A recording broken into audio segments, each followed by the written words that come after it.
So let's analyze the new New England Patriots. It's pretty much a brand new team. The first time we have seen the New England Patriots this type of way without Tom Brady for 2 decades. I mean, granted, in I believe it was 2011 or 2010, we saw the Patriots without Brady. We saw them play a season with Brady on IR, but outside of that, we haven't really seen the Patriots without Tom Brady on the roster.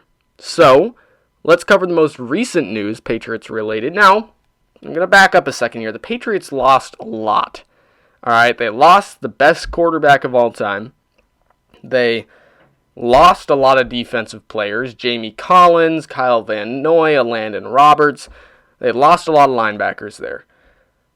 But one thing people have to keep in mind is that the receiving core is going to be better this year. That's one. And number 2 is that the secondary is still the best secondary in the league. So they still have those 2 things going for them. The linebacking core this upcoming season is unproven. We don't really know what's going to happen there, how good that's going to be. The defensive line last year wasn't stellar, but it wasn't bad. It was good. It was an average D-line. So it might even improve with Chase Winovich in his second year. We just don't know. But what we do know is that the Patriots have the best secondary in the league and have a promising receiving core going into this next season, along with 2 recently drafted tight ends, one of which I think is going to be very good, Devin Asiasi. I believe he's going to be a great tight end for the New England Patriots. Obviously, I don't think he's going to be a superstar, but I think he's going to be a lot better than what the Patriots have had in recent years. You know, Ben Watson, Matt LaCosse, those types of tight ends just didn't do it for the Patriots in terms of a receiving threat or even a blocking threat. So first off, like I said, let's cover the most recent news. Cam Newton to the Patriots. I have a few points I want to go over here because I feel like people don't understand just how much of a steal this is. No, I'm not going to go on a tangent about how underrated Cam is and how he's the most disrespected quarterback in the league. No, he got replaced and the Panthers clearly are done with him. There's a reason for that. The Panthers didn't just not re-sign him just because they were bored with him. It's because they don't believe he has anything left in the tank. They don't believe there's anything left there for them to get. So clearly, and not to mention how many teams passed on signing him, clearly there is something wrong with Cam Newton. We can't ignore that. Clearly Cam Newton is not where he used to be. He might get somewhere back there, but in my eyes, I don't think Cam Newton's ever going to be back to 2015 Cam. Cam started 2 games in 2019. Just 2. He completed just over 56% of his passes, along with no touchdowns and 1 interception, topped off with an average of 6.4 yards per attempt. All of which were lower than that of Jameis Winston, Ryan Fitzpatrick, and Dwayne Haskins. So, in terms of averages, out of those 2 games that we saw, Cam Newton played worse than Jameis Winston, Ryan Fitzpatrick, and Dwayne Haskins did all season. Now, granted, Jameis Winston had a worse interception rate, but you get the point. Not to mention, Cam didn't necessarily have a glamorous 2018 season either. So I suppose what I'm trying to say here is this isn't a steal because of the talent that Cam Newton has now. It's a steal because of what Cam Newton might have left in the tank and what Bill Belichick might be able to get out of him. Granted, we may never see 2015 Cam Newton again, the MVP man who made it to the Super Bowl and arguably lost the Super Bowl, but coming even close to that would shatter the expectations of this deal from a financial perspective. You have to realize that unless Cam Newton wins the starting job over second-year quarterback Jarrett Stidham, who the Patriots have shown they trust, he only gets paid under $600,000. Less than a lot of kickers in this league make. So that basically means that if Bill doesn't believe Cam can lead the team after working with him throughout training camp and the preseason, the Patriots don't lose much at all. The Patriots, it's like having another kicker on the roster. They can cut him, obviously, if they don't think he's good enough to even be the backup, but if he is the backup, he costs next to nothing to be the backup. A former MVP quarterback costs next to nothing to be your backup. I think that's pretty good. The deal is basically saying that if Cam Newton is useless, the Patriots don't lose any money. If Cam is good, he gets paid. He doesn't get paid like he's a top-tier quarterback, even if he is top-tier, but he gets paid like, 1-year roster quarterback. Not insane, not great, but he's a starter. So another thing to look at is Bill Belichick's history taking shots on players that supposedly have nothing left in the tank. Because that's what this is. Pretty much every other team in the NFL believes that Cam Newton doesn't have enough left in the tank for them to take a shot on him. So, Bill Belichick is taking a shot on Cam Newton with the off chance that there's something left in the tank. Bill Belichick has done this time and time again before. We all know it. Let's look at Wes Welker. He was an undrafted wide receiver who had short stints with the Chargers, the Dolphins, and then was welcomed into Foxborough with Bill Belichick, where he would become a Pro Bowl caliber player and arguably the best slot receiver in Patriots history. Bill Belichick is a genius when it comes to taking older players with nowhere to go and paying the bare minimum price to turn that player into a starter. Look towards the 2011 season, when Brady took a hit that knocked him out of the starting role for an entire season, forcing in backup Matt Castle. Castle would lead the team to an 11-5 record. So trust me, if Bill can go on an 11-5 tangent with Castle, he can have an at least 0-500 record with Cam. People are so quick to jump the gun and say Cam has nothing left, which again, like I said in the beginning, I'm not going to sit here and say that I know Cam Newton has this secret magical ability to all of a sudden be good and all of his recent problems go away just because he has a chip on his shoulder. That happens sometimes, but we have also seen that quarterbacks sometimes, just because they say they have something to prove, they don't always prove it. They don't. Look at Josh Rosen. I remember draft night, Josh Rosen gets picked later in the draft. It was by the Cardinals. It was later in the draft than some people expected him to go. But he went to the Cardinals and he said, I'm going to prove to the teams that didn't take me that they should have taken me. And where is Josh Rosen today? Nowhere to be seen.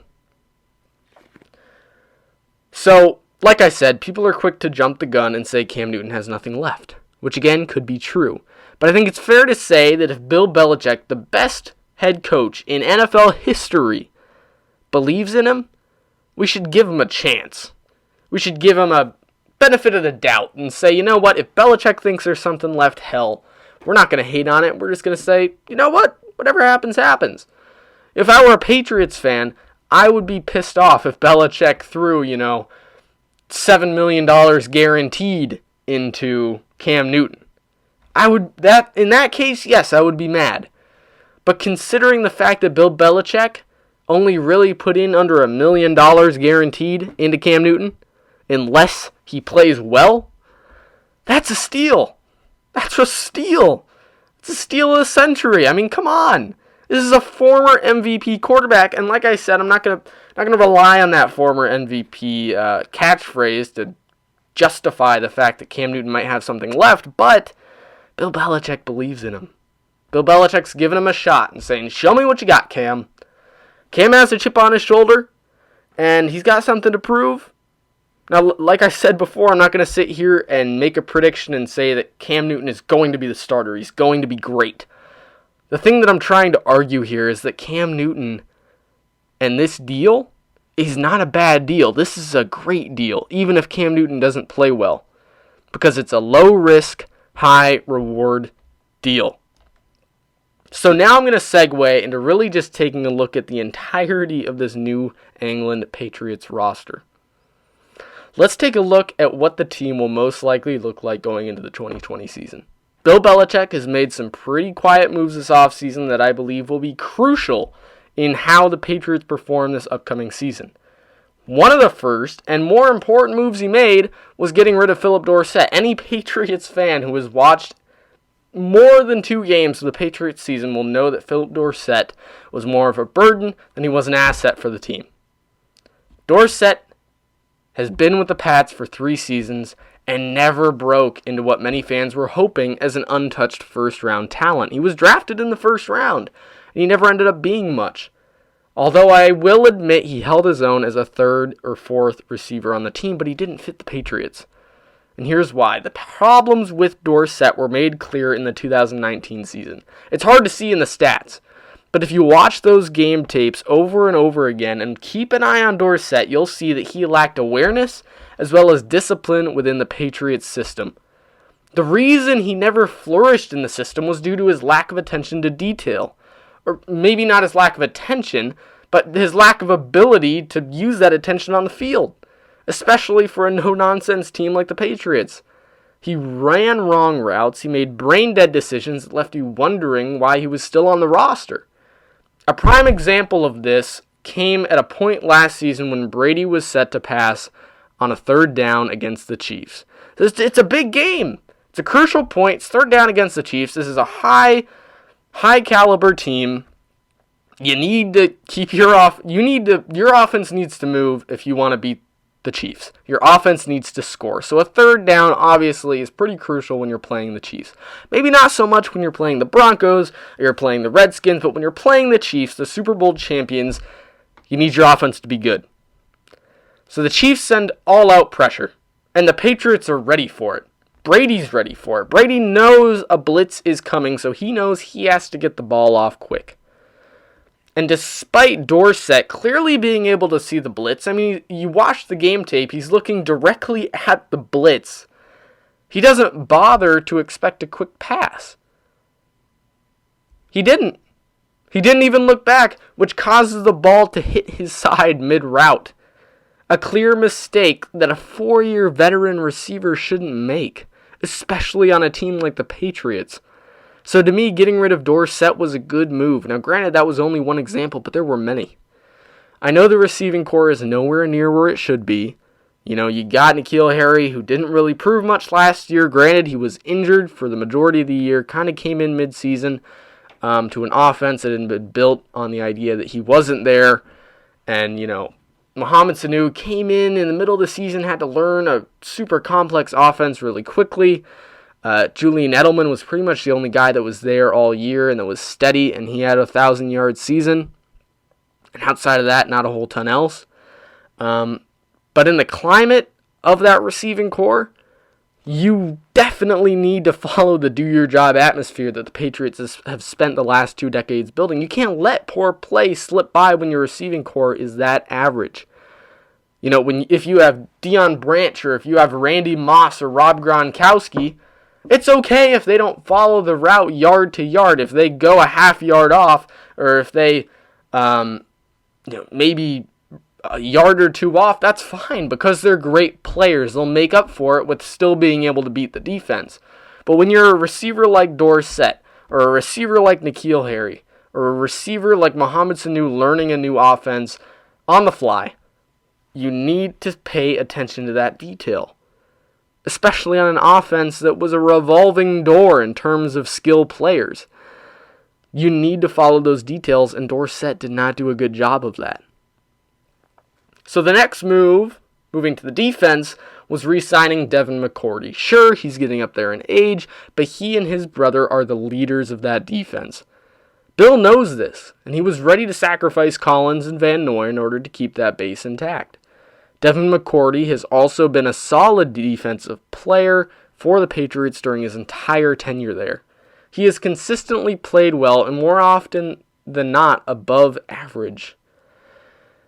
Not only that, but keeping the brothers together, I believe, was a large factor in why Bill re-signed McCourty. Again, it's a leadership thing. Those two brothers are the anchor in that offense, in that defense. They keep that defense grounded. They keep that defense disciplined. They keep that defense going. Now, the next move came with re-signing Matthew Slater. This has been a no-brainer for years with Belichick and Matthew Slater. He's a special teams monster, and we all know Bill Belichick loves special teams. And it's one of the things that kind of shows you why Bill Belichick is so successful, is the fact that he cares so much about the smallest things, like special teams, which a lot of other teams might not stay so focused on special teams. But Belichick, he will sign a player like Matthew Slater specifically so that he can play on special teams and so that he can continue to be that special teams monster. Slater has never filled the role as a wide receiver, as expected, and he has never needed to. He makes himself worthwhile to Bill simply through his special teams contributions. Slater has made play after play after play on special teams that have proven with worth. Not only that, but he is a leader on the team and within the locker room. The next set of moves are all losses, or players Bill was willing to lose. Tom Brady Van Noy, Shelton, Collins, Dorsett were all players Bill didn't feel were crucial to continuing the dynasty. Now that says a lot. If Bill Belichick believed Tom Brady was crucial in continuing the dynasty, I guarantee Bill Belichick would have paid top dollar for Tom Brady and would have kept him there and would have built a receiving core for Tom Brady. But he didn't. In fact, I'd say that Bill is really the base of the dynasty. He knows that, and he also knows that he can continue to win games without Brady. Was the Brady-Belichick matchup nearly perfect? Yes.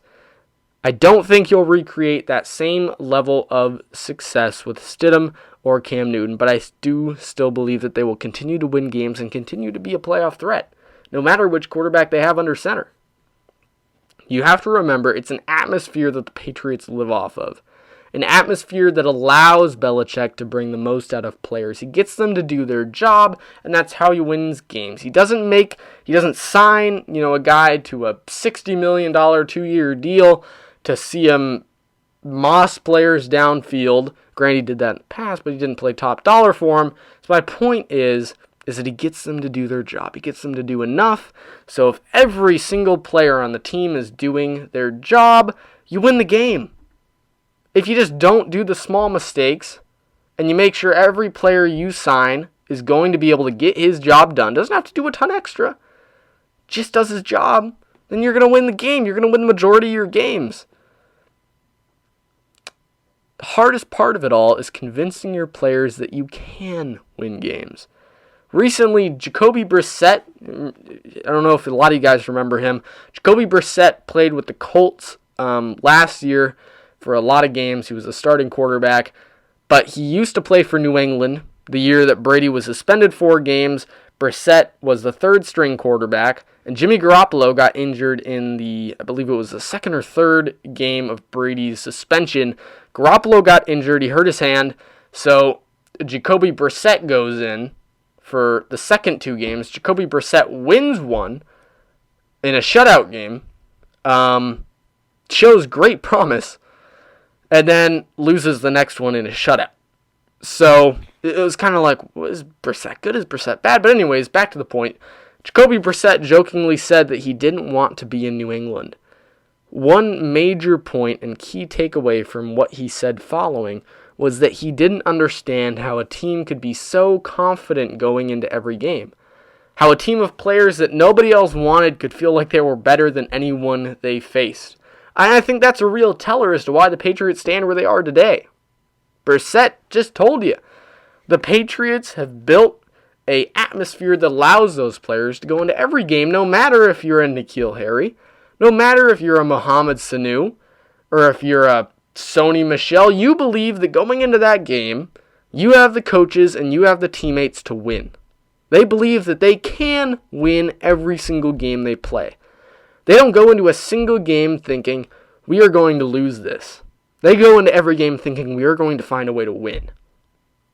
And you look at a team like the Redskins, with Dwayne Haskins at quarterback, or Case Keenum, or whoever they end up having, you know that a lot of those players go into a good chunk of those games thinking, yeah, we're probably going to lose this one. Redskins against the Chiefs, Redskins against the Ravens, you really think they're going into that saying, hey, we're going to win this, we're going to kill those Ravens? No. The defense is going into there just wanting the game to be over before it's even started. And that is a bad atmosphere, a terrible atmosphere. And the Patriots have built a near perfect atmosphere. So overall, back to the Cam Newton signing, back to the biggest, most crucial signing of this new New England Patriots, is a low-risk, high-reward deal in recent NFL years. The best example of one. Bill Belichick seems to have a thing for these types of deals, and looking over the exact numbers, it's obvious that the deal revolves around that saying, low risk, high reward. Low money, high possibility of a good quarterback to take over for Tom Brady. He's not going to be Tom Brady, but he's going to be a solid player if you can get anything of what he has left. Cam Newton, the former NFL MVP, signed a deal that only gave him $550,000 guaranteed. Like I said before, and like I'll say again, there are kickers in this league that make more than that in a single NFL season. So basically, if Cam doesn't show up, whether it's because he gets injured or because he simply doesn't win the starting job, he won't come anywhere close to the over $7 million he could end up with. Cam has to perform in order to make money this upcoming season. But those aren't the only stakes for Cam this season. He hasn't done much of anything noteworthy since his 2015 MVP season, so he is also acting as a prove-it year for the veteran quarterback.